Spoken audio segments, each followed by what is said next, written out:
Hi guys, kumain tayo. Ulam ako ng itlog. Yan. Tapos sausawan ko yan sili, kape. Sa'yo na. Ikaw na rin. Kumain tayo guys.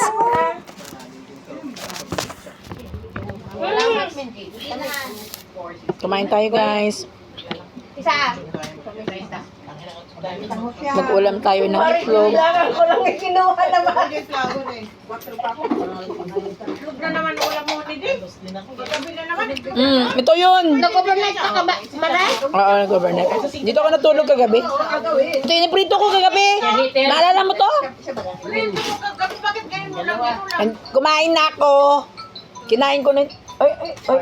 Para-pareho ng tugtog namin. Ganun yung ringtone ko eh. Kain tayo guys. 170 plus 30.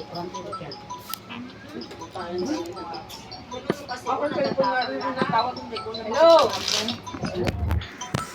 Ano? Wala pa.